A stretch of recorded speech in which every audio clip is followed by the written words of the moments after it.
It's gonna be amazing. I didn't know what to do with a band or with Roxette at all after Maria passed away in 2019. So I needed a lot of years to sort of sort things out. I've been doing other stuff in Swedish and other projects, but in the end of the day, I just felt like, you know, uh, I wrote basically all the songs for Roxette, so I just feel like they're my little babies, and I want to, if people are still interested in them, I want to perform them. So by accident, I bumped into Lena, who she was working with me on a Swedish project, and I asked if she wanted to sing the Roxette songs, and she just freaked out, of course, and and loved it. So we tried it out, and it sounded amazing. She's an amazing singer and a great performer as well, very experienced, not Yeah. as old as me, but almost. Well, although your paths did cross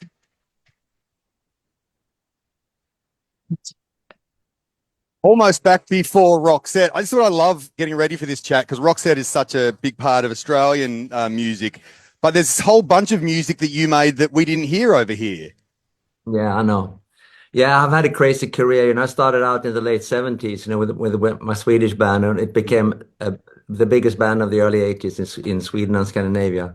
And that was before Roxette. So, and then of course I've been writing songs for so many other artists Mm. over the years. But and Lena, Lena had a breakthrough in 1986, and I co-wrote her breakthrough single. So so the circle is closed now. It's yeah, but you've both well all Roxette's done so much in that time, and I know Lena has as well. So you mentioned the biggest band in Sweden that you were in. At the same time, Marie was also doing pretty big things as a solo artist. So back then in the mid '80s, what led you both to change all that, take a risk as a duo, and do something else that you'd only done, I think, on one record previously, sing in English? Well, it was we shared this ambition to try to go international. It was at the time, the music industry was very much focused on England and America. So coming from Sweden was like a no-go basically. But we said that we wanted to do it, and when we said we were trying to go international, I mean going to Germany and Holland and Belgium. You know.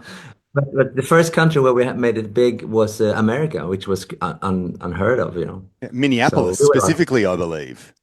Yeah, and it just spread all down to LA, and it Yeah. just happened everywhere. Yeah. Do you remember when you found out that Roxette had broken over in the US? I do. I was having lunch in Stockholm, and a guy from another record label came over and said, "Have you seen you have a song in the Billboard charts on the radio chart?" And I said, "What? We haven't released anything there." And it was a bubbling under song in this radio station in Minneapolis, and it was the look, and the look was sung by me, and the whole idea with Roxette was basically I was the writer and Marie was the singer, so it was unheard of for us that it was a song that I was singing. So we didn't really understand anything. So off we went and checked out if we had. It was just a song that we kept on playing. They didn't really know what it was. They was just a. They got the record from an exchange student who was in Sweden and picked it up. There was no record label behind it or anything. It was your second album as Roxette, and there was number one hits here in Australia, and then again the next record as well. Tell me about making songs for Roxette because there is so much going on in the production of a Roxette song, and I know the producer is with you in the band. Giant guitar, the 12 strings back on Joyride from the look. There's whistling, there's synth stabs that come in and out of the verses. What are you doing in the production booth, like conducting this, putting it all together? Well, I think yeah, we've been very lucky also with Clarence Overman, who's the main producer. He comes from like the symphonic rock thing. He loves old Genesis stuff and Emerson, Lake and Palmer, that kind of stuff that I don't really like. I come from like a more a melodic pop tradition. So together we created this pretty complicated arrangements. That was one thing that Lena told me when she was rehearsing the Roxette songs. That some of these songs are so hard to sing. People don't realize that until they try to sing them. Queen of Rain, for instance, or Perfect Day, really hard songs to sing. So it's all a mishmash of my melodic sense and my sort of I love gimmicks. I love things that stands out in the production. And Mm. Clarence got this musical ability to make it happen, make our dreams happen. Actually, Which absolutely happened. When you were growing up, you've got a couple of older siblings, like heaps older than you. So what were they listening to that inspired you, and or what was happening in Sweden at the time in the sort of the 70s as well that kind of, yeah, sort of gave you those songwriting chops? I think it comes from the 60s, actually. I started listening to music really early on. My record collection was, of course, very thin, but my brother had he had all the Kinks, You Lovin' Spoonful, Mamas and Papas, The Byrds, The Beatles, all those bands. And then when I became a teenager myself, I was really into the glam rock thing, David Bowie. But as well as I really liked, singer-songwriters of the era, Cat Stevens, James Taylor, Leonard Cohen, that kind of stuff. So it's all, and then I started playing myself in the mid 70s, late 70s, when the new wave thing happened, when it was okay not to be very good, which fit me perfectly. Yeah.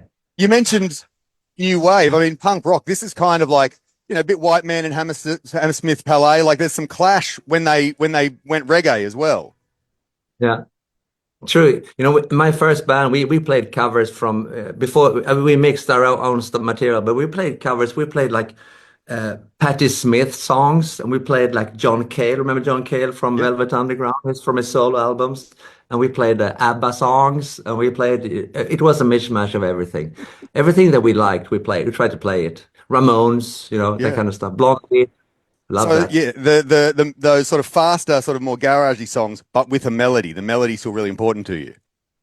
Most important thing, that the melody is the guideline for everything. Without the melody, I'm not interested at all. Well, Per Gessler is with us, and Roxette will be here 9th of March at the Wynn Entertainment Centre, the Convention Centre in Sydney, the night before. You're coming to Australia, bringing Roxette songs here, but they're still actually happening in Sweden on Swedish stages because there's also a Roxette musical. It is, yes, and it's going. It's been sold out forever. It just it's finishing in Malmö. Malmö is the third biggest city in Sweden in the south, and it's been going on there now for like 8 months or so, and now it's going to move to Stockholm in the autumn, and in 2026 we'll be going international, 27 as well. So hopefully it will pop up in Australia one of these years. Absolutely. Did you ever think of doing what ABBA did and doing the Voyage, hologram arrangement? No, I think that was a brilliant move for them, but I'm still touring, so I'm Yeah, the real deal. that's true. You are. And this is, and you're in South Africa at the moment. So about to start the first shows with Lena. How have the rehearsals been going? Great, she's fantastic to work with, and the band is on their toes, so it's going to be a great show, I'm sure. This is the I'm band really that you, happy. this is the band that you've played with previously, though. Like some of these members have toured with you, so you know how to crack the whip and get everyone doing their things, including two original members. Yeah, I mean we kept unfortunately we lost our drummer. He passed away a couple of years after Marie, so we have a new drummer. But the original guitar player, Jonas Isaksson, is back. He haven't really. He was on tour with us in 2001 with the Room Service album, but he hasn't. I haven't worked with him since then, and he's back. And his presence and his style really make it sound like Roxette. Mm. So I'm really pleased that he's back, and he's a great guy, and we all get along. In the end of the day, when you're touring, been doing this for so many years that we have, it's all about having fun. It's all about, to have a social agreement where everything, it shouldn't be like a work. It should be Hmm. fun, and the energy that you get from the crowds are, of course, amazing to be part of. It's a blessing. Well, do you get to have a little bit of fun off stage as well when you're here? You've only got one day in Wollongong, I think, but you might get a chance to see a little bit more of Australia. Hopefully, but in the end of the day, when you have days off, you travel, so Yeah, yeah, I'm looking at this. Oh, you got maybe a day between Wollongong and Adelaide. All right, I'm going to play a song. I love the story behind this song. It must have been love. Pretty Woman wanted a song. They wanted a song for their soundtrack. You were too busy. You were everywhere. You were touring, but you just had this song. Marie and yourself had this song up your sleeves. yeah, in 1987, after the first album we made, that the first album didn't go anywhere, and Germany, our record label in Germany, they asked us if I could write a Christmas song.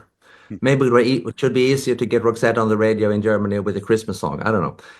So I wrote this song. It must have been love, Christmas for the broken hearted in brackets, and we recorded it, and they didn't like it. They didn't release it. So we only released it in Sweden, and it became a big song, a big Christmas song for us, 1987 in Sweden.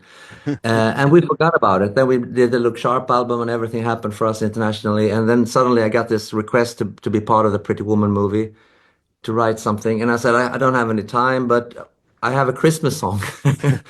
So we can I can rewrite the lyrics a bit, you know. And so off we went. Marie changed Christmas Day into Winter's Day, and we made a new intro to the song, and that's basically it. And it was this guy in the States, Umberto Gattiga, was like the mixing guy at the time. He did a fantastic mix of the song, Yeah. and off we went. And yeah, And you that, know, the rest of it. yeah, that key change too. When Marie Yeah. and now Lena gets to go right up the top at the end of it, it is absolutely glorious. It feels like Christmas, and it's only like, March. Uh, Per Gessle, thank you so much for speaking to us. I'm very excited. It'll actually be my birthday on the 9th of March. So I'll see you here at the Wollongong Entertainment Centre. Wonderful. Look forward to see you. Take care. Thank you Thanks for so having much. me on. Cheers. Thank you. Valerie, thank you very much as well. See you later. Cheers.